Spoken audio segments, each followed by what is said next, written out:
O inventor do alto-falante foi sem dúvida um gênio. Mas como exatamente um alto-falante emite som? Um alto-falante é composto por várias partes, como a estrutura, o conjunto magnético, a bobina de voz, a membrana vibratória e o suporte da bobina. Ao abrir um alto-falante, podemos ver um ímã permanente, onde a parte superior é o polo norte e a inferior é o polo sul. No entanto, apenas o uso do ímã não é suficiente, pois seus polos estão em lados opostos. Para aproximar os polos, utilizamos duas placas metálicas montadas de maneira específica sobre o ímã. A placa inferior é conectada ao polo sul, tornando-se uma extensão dele. Depois de instalar essas placas, os polos norte e sul do ímã se distribuem de forma que um forte campo magnético é criado no espaço entre elas. No centro desse espaço, posicionamos a bobina de voz, que consiste em um cilindro resistente ao calor, chamado de suporte, com um fio isolado enrolado ao seu redor. Quando a corrente elétrica passa pela bobina, ela se transforma em um eletroímã.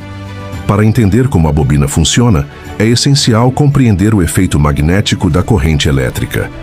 Quando um fio condutor está entre os polos de um ímã e conduz eletricidade, ele sofre a ação de uma força perpendicular tanto ao campo magnético quanto ao sentido da corrente.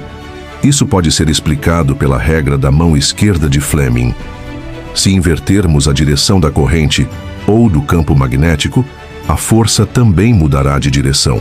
Se aumentarmos a corrente elétrica, a força gerada também aumentará. Como a bobina está posicionada dentro do campo magnético, cada parte do fio enrolado sofre uma força na mesma direção. Essas forças se somam, fazendo com que a bobina se mova axialmente. Quando a corrente muda de direção, a força se inverte e a bobina se desloca na direção oposta. O amplificador controla o fluxo de corrente na bobina de acordo com o som desejado, gerando as vibrações necessárias para produzir o som. A bobina de voz é sustentada por um suporte interno, enquanto sua parte externa está conectada à estrutura do alto-falante. Essa estrutura mantém a bobina alinhada e fornece suporte durante o movimento. A membrana vibratória, por sua vez, é diretamente ligada à bobina e se move junto com ela, gerando ondas sonoras no ar.